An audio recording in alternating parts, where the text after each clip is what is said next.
Salve, salve! Sejam todos bem-vindos ao canal do professor Alex Nina. Hoje nós vamos falar de demonstrações contábeis na análise do ambiente interno. Então tá aqui o nosso mapa, tá? Basicamente isso aqui, com algumas mudanças, está aqui na estrutura organizacional, não, está aqui no demonstrativos contábeis, tá bom? Vamos aqui consertar.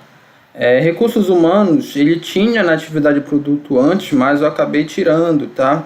Ficava muito moroso, só colocar lá o CEO, né, qual era a capacitação dele. Então ficou mais pragmático, tá? Então as demonstrações contábeis, são 3 demonstrações contábeis básicas. O balanço patrimonial, chamado de o BP, o demonstrativo dos resultados do exercício, a DRE, e o fluxo de caixa, o FC. Então esses são os principais demonstrações ou demonstrativos contábeis, também pode ter esse nome. O regime de caixa, o fluxo de caixa, na verdade assim, em contabilidade sempre existem 2 tipos de regime.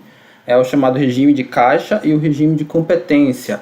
O fluxo de caixa ele é ditado pelo regime de caixa, e o balanço patrimonial e o DRE são ditados pelo regime de competência. Qual é a diferença dos dois? Vou dar um exemplo hipotético. Um produto foi produzido ao custo de R$500 e vendido por R$900 de 3 vezes, tá bom? Pelo regime de caixa, a receita ela só é contada a cada entrada de dinheiro na empresa. Então, a despesa que ela, digamos que foi vendida em janeiro, parcelada de 3 vezes. A despesa foi R$500, a receita aqui foi 300, porque custo foi 500, a receita foi 300, 300 menos 500, menos 200 é o lucro bruto da empresa. Então teve um prejuízo aqui bruto, tá? Grosso modo, claro, né? A gente vai ver que é mais do que isso, a questão lá de lucro líquido, lucro bruto, tá? Mas para caixa o que importa só é receita e despesa, tá? O fluxo de caixa é todo baseado nessa aqui. E aí, nos outros meses, considerando só esse produto aqui, você teve entrada de R$300 e custo nenhum. E a mesma coisa em março. Então, o que conta é quando entra e quando sai dinheiro no regime de caixa, tá? No regime de competência, o que conta é a venda em si, não necessariamente a entrada de dinheiro. Então, a receita era contabilizada toda em janeiro, tá? Porque vai ter uma expectativa de ganho aqui em fevereiro e março, decorrente de uma venda que foi feita em janeiro. Então, o lucro bruto no regime de competência seria de R$400 em janeiro e depois 0 e 0 aqui, tá? Essa é a diferença básica, quando se apura o resultado de entrada e saída de dinheiro, tá bom? Beleza, então vamos falar do balanço patrimonial. Ele apresenta uma descrição sintética da posição financeira da empresa em uma certa data.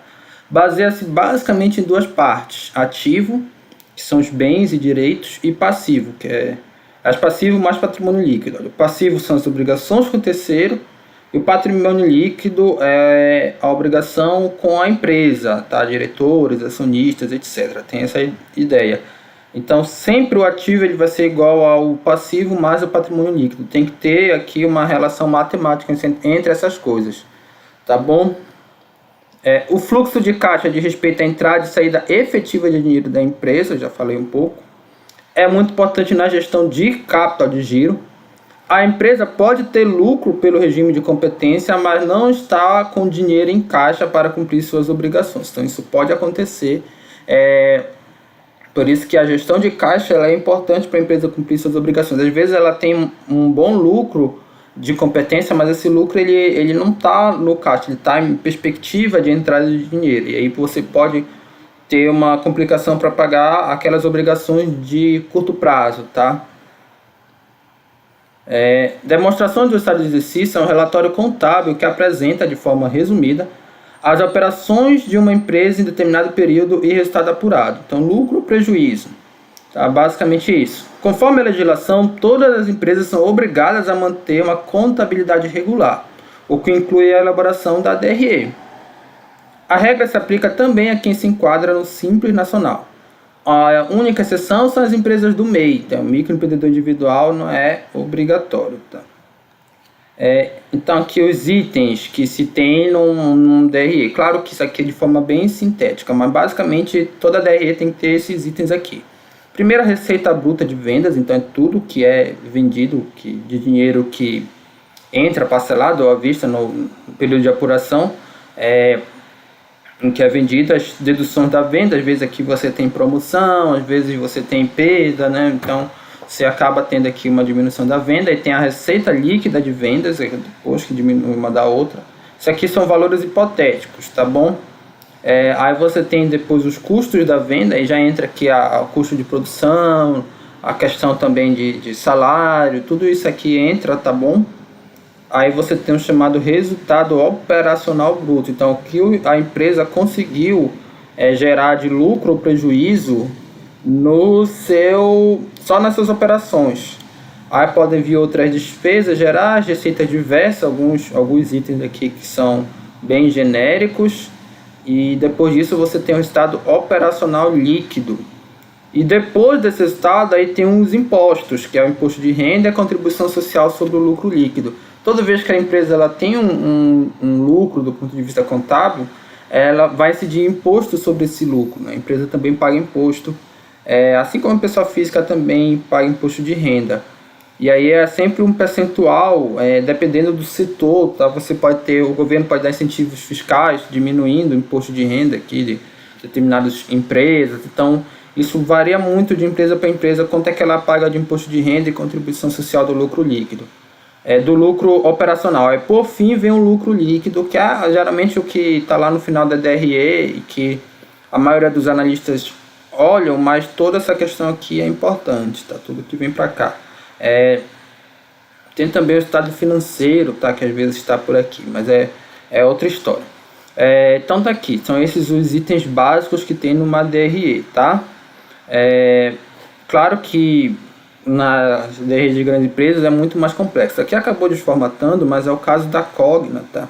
DRE balanço patrimonial. Olha só o tanto de item que não dá para visualizar aqui, mas é que tem lá no balanço da Cogna. Então aqui são algumas fontes de dados que vocês podem estar vendo para encontrar essas informações aí contábeis das empresas listadas em bolsas, tá? São alguns sites mais famosos. O site mais famoso, embora até pouco tempo era o mais famoso e outros surgiram, tá? Isso tem mudado bastante, é o Fundamentos, é o que eu vou explicar na próxima aula, que eu vou mostrar. Tem o Pense Rico, que é uma plataforma também interessante. O Oceano 14, que é outra plataforma que ela tem acesso limitado, mas alguns dados estão até mais completos. A DFN também bastante famoso, quando a gente joga qualquer empresa, esse site ele vem bastante. E o principal aqui também é o RI da empresa. O site da B3, o RI da empresa ele tem o chamado release, os relatórios técnicos, tem os relatórios financeiros que eles vão detalhar aí, esses itens aqui do fluxo de caixa, balanço patrimonial, todos esses itens, tá bom? Então, beleza, existem uma série de indicadores que se baseiam dessas demonstrações contábeis básicas, tá? Que a gente vai falar na próxima aula. Então, essas são as básicas.